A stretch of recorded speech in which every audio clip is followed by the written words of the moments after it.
Howdy folks, Dr. Will Wong here. To fully grasp the concept I'm about to lay out, let's first review certain understandings about resistance exercise.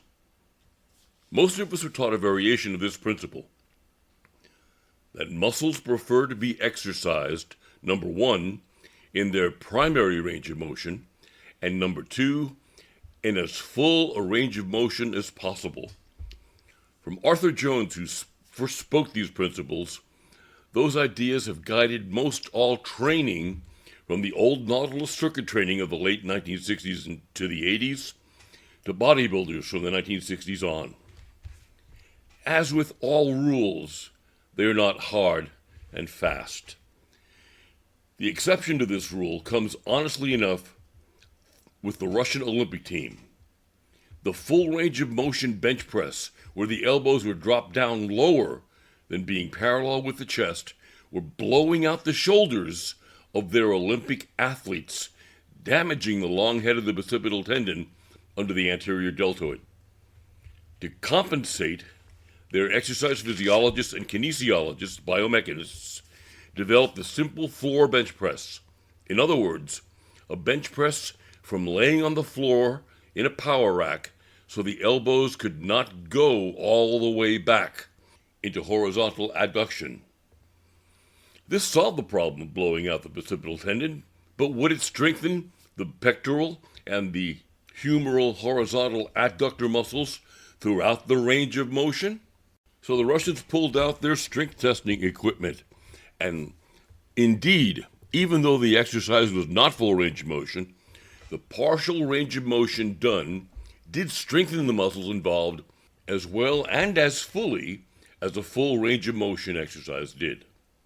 It has to be said that partial repetitions came from Dr. John Ziegler, MD, at the York Barbell Club and U.S. Olympic weightlifting team, which were synonymous in the 1930s through the 1990s. The York Power Rack first used the concept of partial range of motion movements with an isometric hold at the top of the rep to build strength throughout the range of motion. Olympic lifter Bill March was a primary example and cited as to the validity of the work. That takes us to now. Those of us who've had an active life, doing, building, working, physical jobs, have a ton of joint wear and arthritis to show for it. We once thought that if we worked out and ate well, we'd be covered and go into our old age fit and able. Life and human structure had other ideas. The very things we did to keep ourselves active and fit were the things that caused the joint wear and became arthritic, regardless of what supplements and precautions we took. From simple overuse and wear to injury, what we did in sport, in military service, in physical labor, all had a hand in wearing out the joints, even though the body was supposed to be rebuildable in good part. Turns out not so the joints. They did not rebuild, except when prompted to through therapies from the outside. Prolozone therapy, PHP injections, autologous stem cell therapy, etc., can in part rebuild the joints to an extent, but for all the promise of those therapies, they help some, but fall short of completely rebuilding the inside of a joint. And so the arthritis and dysfunction continue. We trudge through workouts, running less, doing lighter resistance, fewer movements, the older we get. The more joint wear we incur, not just from exercise, but from life. And we lose muscle mass, which is called sarcopenia.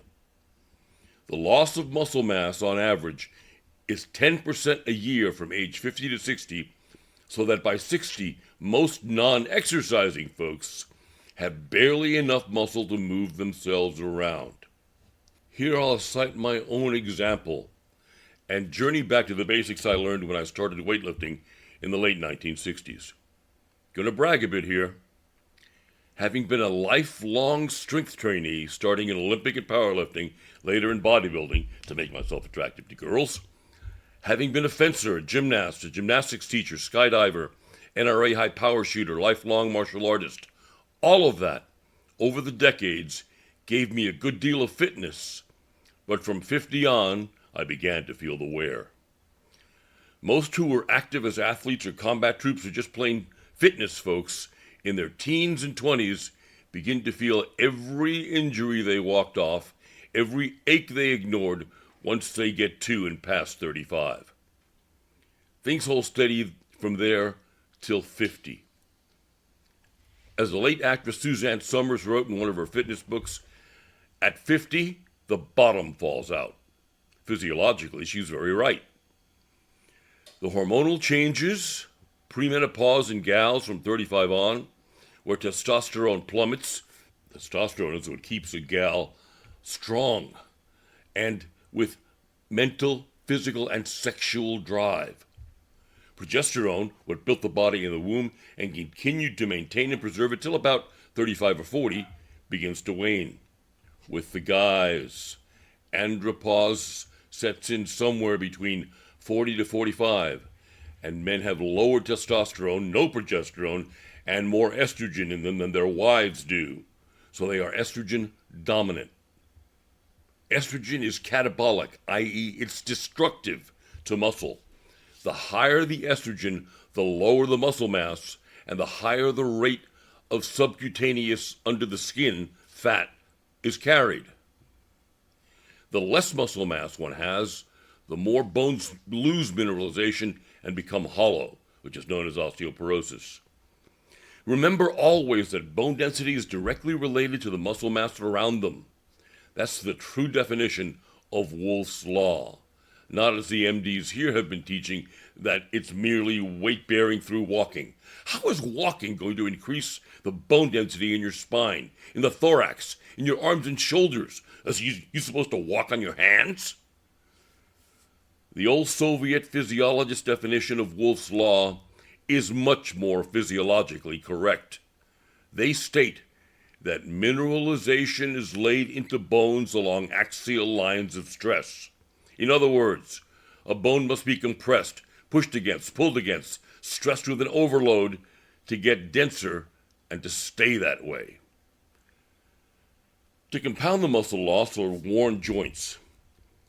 Whether the thinning and elimination of hyaline cartilage or the bony deterioration of a joint happens to the active from use, overuse, and injury, and in couch potatoes, from inactivity and hypokinetic disease, sickness through lack of movement, joint wear finds us all, and it says a painful, "Hi."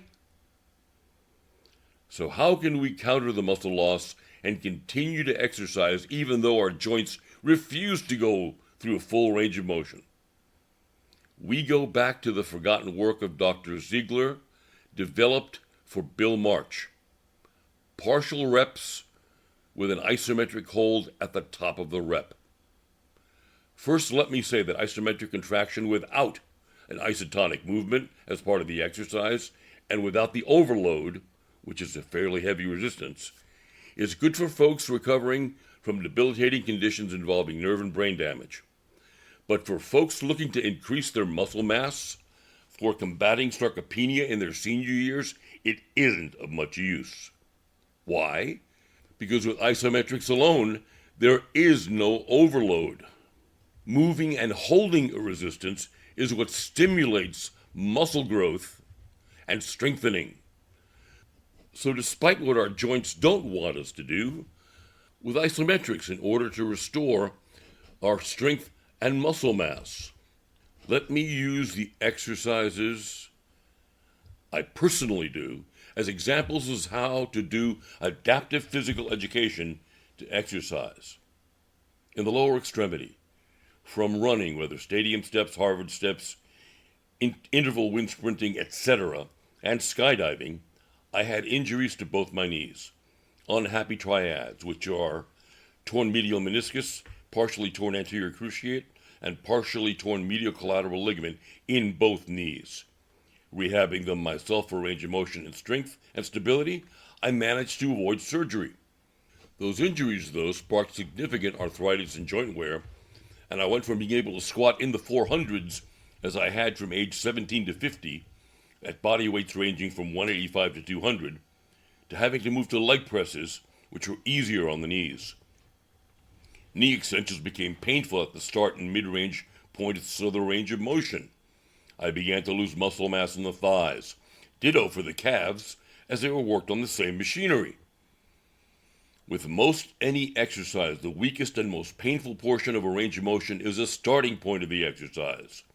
In a barbell curl, it's at the very start of the movement, as it is in the knee extension, usually the first 1/3 of the movement. If we adapt partial range of motion with overload and isometric principle to the exercise, we can have the benefit of overload of weightlifting and the near maximal contraction of isometrics. Now, on maximal contractions, there is another principle we need to think about. It's called time under load. The actual time a muscle is spent in strong contraction during exercise. For example, time under load of one set of 8 reps. For example, time under load of one set of 8 reps of a regular isotonic barbell curl may actually be less than for one set of one curl done in partial range of motion and holding the weight at the top position against a stop for 10 seconds.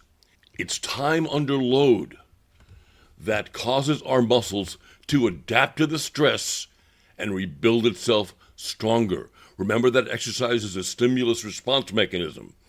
Exercise is the stimulus, adaptation to the stimuli is the response. Have I explained the functional principles involved with this type of exercise well enough? Hope I have without getting too technical. Now, while I can't cover every possible adaptation of every possible exercise known, but in part 2, we'll go over some of the adaptations of exercise I've made given my abilities and disabilities. From there, you can get some ideas as to how to adapt whatever exercises you might be doing or need to be doing given your abilities or disabilities, using the partial range of motion with overload and isometric hold principle. And now, I've really got to find a shorter name for that. The references to the principles that I cited are in the description area of this podcast. I'll chat with you again. Be well and God bless. Dr. Wong.